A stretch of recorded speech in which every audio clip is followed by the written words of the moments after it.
Yo, what is going on, guys? I hope you are all doing well. So on today's episode, we are going to be covering a compilation of what happens when you date a single mother. Now, today's video is made by Hedan over at Peace of Mind. So guys, make sure that you go and subscribe to his channel. I'm going to leave it linked in the pinned comment. And without further ado, guys, let's just jump right in. Don't forget to leave your thoughts and your comments. I am wearing a Valentine's Day shirt today, even though I don't have a Valentine, because I came close, because I have fell victim to flirtation not once, but twice. I already told you guys about the Costco situation, and the second situation happened a couple weeks ago in the Dallas airport. Great thing about meeting guys in airports is both of you guys know that you're never going to run into each other again. So if something is awkward, like, you don't have to have that anxiety. So picture this, I'm plugging in my iPhone in the last available plug in the airport. Rhett is about 5 feet away on his iPad. A gentleman comes up and he says, "I know you have the last plug. Do you mind if I kind of squeeze my phone in there?" And about 20 seconds in, I had made the executive decision that I was childless that day. Single, young female, just flirting up this business guy. So she's not, first of all, she's not young. Second of all, she has a child. Okay, and the reason why she lies about her child in a second, guys, here, and, you know, she doesn't want to have the child enter into the situation, is because she knows that if she's trying to get a man and she has a kid, it's going to lower her chances. So she'd rather lie about it, pretend that it doesn't exist, etc. So imagine that for a second, guys. You grow up, you're the kid of this particular woman right here, and to try and get with random men at the airport, she would pretend that you're not her kid. Isn't that crazy? We start chatting it up. Like, we're really hitting it off. I can't remember what he said to me, but I remember he was pretty good looking, and Listen to that. I can't remember what he said to me, but he was good looking. This is, guys, this is exactly what I'm talking about when I say things like, you know, a girl will perceive you as creepy if she'll, you know, reject you and be awful to you if you're unattractive. If you're a dude who's attractive to the woman, she won't even remember what the hell you say. Okay, as long as it's not just egregiously terrible. Women overlook creepy behavior. They overlook whatever the hell you say, typically, if you're actually attractive to them. This woman literally says, "I don't remember what he says, but I remember he was good looking." That pretty much, you know, sums up modern day dating. Looking, and he was definitely giving me the flirty vibes. We're getting to the point in the conversation where I'm thinking that this gent is going to ask for my digits. That was until the child that I had made the executive decision did not belong to me walks up to me. You mean your child? "Oh my gosh, is this your son?" And I said, "Yes, this is my son, Rhett." And he's like, "Nice to meet you, Rhett." And now I'm like, oh my God, this is so hot. He's treating him like so sweet. Rhett looks this guy dead ass in the face and he said, "My mommy has worms in her butthole." Magically, this guy's phone was at 100%, and his flight was also randomly taking off at that exact time, so he had to run. Some may say a loss is a loss, but I'm going to say a win is a win. That's two guys that have flirted with me this year, which is a win in my books, and that's that on that. You know, guys, shout out to her kid for doing that. Okay, and this is the concern, this is the thing, is that most men aren't interested in dating single mothers. I find it absolutely crazy that this woman has chosen to lie about her child to try and get around that. You know, most women will come on here as single mothers and they'll say things like, "Oh, you know, you're not a real man if you don't accept me," or "I'm just as equal as a woman without a child." You know, they'll just lie through their teeth. But this is a new one, just straight up lying about the fact that you have a child altogether. Shout out to this kid, Rhett, for saying what he did. I feel like I'm going to let you into these stories slowly, and in this video I'm just going to tell you two guys that I went on a date with. I never was like with them, but we went on a date. Yeah, guys, just, you know, random men that she's met up with, nothing serious, of course. Again, 2023 dating in a nutshell. This is why I don't have sympathy for these women, guys, when they complain about men and lack of being able to find anything serious, is because they're the ones that set the bar. They talk about, oh, the bar is, you know, it's in hell, it's so low for men, they just have to do the bare minimum. Guess who sets the bar? It's the women. So if you're out here complaining because, you know, you can't get past the talking stage, not the men's fault. It's yours. The first guy was when I was like relatively young, and I went on a Tinder date, and honestly, I don't know why I went on a Tinder date that young. Anyway, I went on a first date with him. I think we went out for food. And then it went well. He was quite nice. And I think we decided to go to the cinema. So anyway, we were standing in the queue for the cinema, and there was a group of Chinese people in front of us. And like, you know, minding their own business. And he just turns to me and is like, if these people didn't come to our country, we'd be in the movie by now. So unfortunately, I was quite young, and I should have just gone home at that point, but I still went in the movie with him. So when we got out the movie, he was speaking to me about a friend of his, and I was like, oh, she seems really nice. So he was like, yeah, I showed her your picture and she thinks you're really pretty. Like, she's so happy we're out for a date. And I'm like, oh, that's really sweet. Like, how do you know her? And he was like, she's my ex-girlfriend. I was like, that's weird. I don't know if I'm alone on that, but I think that's weird. You know what's funny about these stories, guys? Is that women will go out with men, random dudes that they don't know. They will come across what are, in their own words, multiple red flags. But you know what they never seem to do, guys? Even though they come across these things that they don't like about these men, these things that they say are red flags, etc., they never actually leave the guy. Have you noticed that? It's all, you know, they'll go out for dates with bad boys, with men that they find attractive. The guys will be full of red flags, and yet she'll complain because she can't change him. She'll complain even though she could have left at any time. She'll complain that she could have stopped talking to him or the different men in her life. But she never actually stops that. You see what I'm saying? I think it's safe to say that I went home, I blocked him, and I never spoke to him again, because that was not a good first date.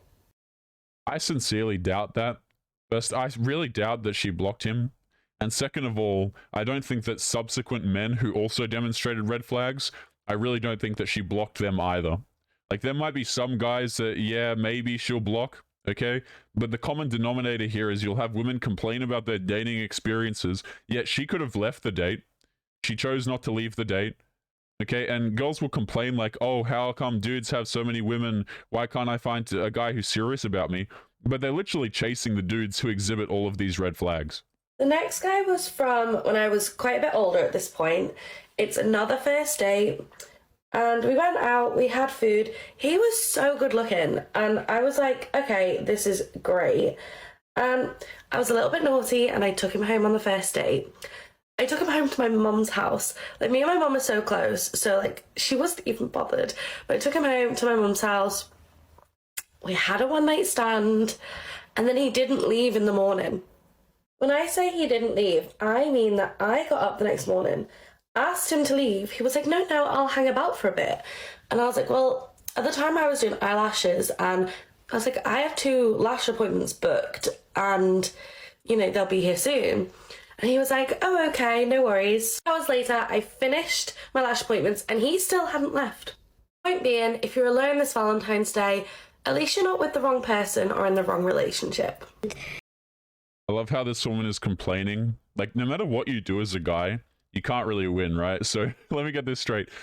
If dudes, like, leave super early, they're considered a-holes, right? But if you stay, you're considered a weirdo. You know, it's just really funny how these sorts of things work. And I want you guys to notice how, even though she did the right thing, apparently, according to her, she did the right thing in the first scenario and blocked the first guy because she didn't like him, they didn't vibe, whatever. Notice how even years later, she's still single. Which tells me that even when she sees these red flags in men, she continues to date them. Right? So this is what I'm saying, guys, is girls will get older and older, they'll complain, they'll have kids to different men, right? And they'll say, why won't men date me? Why won't men do this? But it all comes down to the decisions that they make, and a lot of them never take accountability. And this woman seems to be still single as of Valentine's Day. Don't have all the confidence in the world, and I have found that dating apps do not help, because it seems to me that if you're a plus size girl on a dating app, whether you say you're plus size in your profile, whether you show full body pictures showing that you are plus size, which I've started to do more and more of, non-filtered, full size, this is me, you still get this kind of weird vibe from guys where it's almost like you're catfishing or trying to trick them. And I'm like, you know, there are many different sized people in the world. Like, any guy on the app that's like the big boy, because that's like the big trend now, they're celebrated. But God forbid you be a plus-size woman on a dating app. So first of all, men who are overweight are not celebrated. I don't know what planet this woman is living on. Dudes who are overweight are called disgusting, right? I think the nicest term we have for it is a dad bod, which women will lie about, and they'll say that they actually like dad bods when they really don't.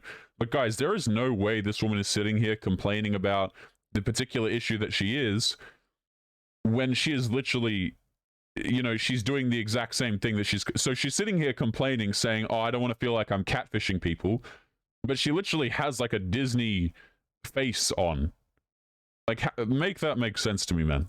Because basically the mentality seems to be, go back to your moo-moos and your all-you-can-eat buffets. You're not allowed in the dating world. How dare you try to find somebody? You know, even though she's complaining about dudes apparently treating her badly, I guarantee you that this woman, even though she describes herself as plus size, she probably has significantly more options than the average man. This is like a millionaire complaining that they've only got 500 grand in the bank while they're standing next to a dude who makes like 10K a year. That's literally when women get on dating, when they get on TikTok, guys, and they complain about dating, saying there's no options or men don't treat me right. It's like a millionaire complaining that their coffee was like $7 instead of $5, you know? Am I right, ladies? Because that's how it feels. You need some love too. More awesome. So, if you're feeling the frustration like me, I'm with you. You're not alone. Okay? We got this. We got this.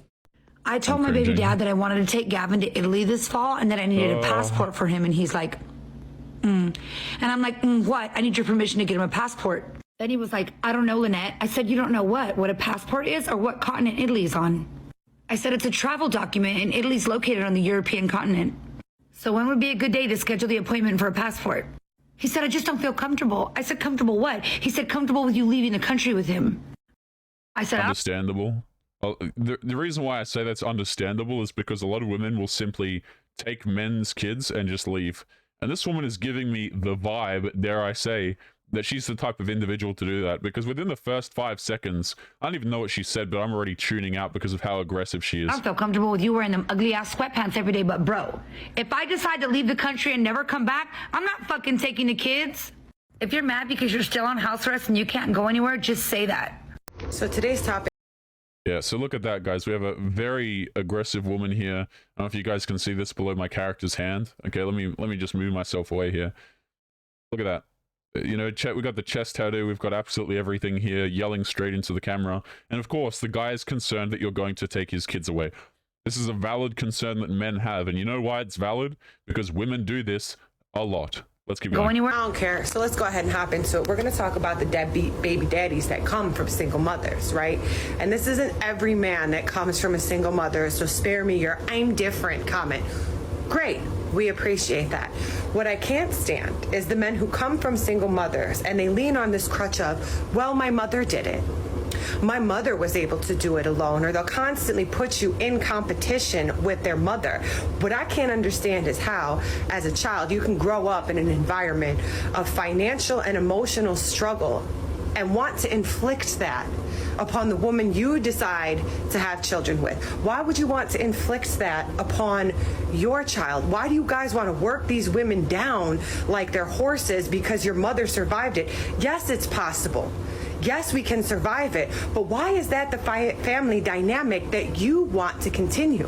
Why is that a cycle you'd want to repeat? I can't get it. And moreover, if you want somebody like your mother, go fuck your mother. Guys, women like this are exactly why a lot of men choose not to date. Okay, girls like this, man, not even worth the time. Not even worth the time talking. This is why men don't stick around. Okay, this is why dudes don't date these women. It's because it's an absolute headache. Everything has to be an issue, and you as the man, you will never win if you date these women. Okay, these videos are absolutely disgusting. We're going to be leaving it there. I can't even be bothered to talk about this woman more. She honestly doesn't even deserve the attention. Guys, we're going to be leaving today's episode there. As always, remember to leave your thoughts and your comments. If you guys have any experiences that you would like to share, personal experiences perhaps that you've been through in life regarding a single mother, have you dated one before? How did that go? Why don't you warn the brothers in the comments section? And as always, guys, make sure that you take care of yourselves, and I'll be seeing you all in the next episode. Peace.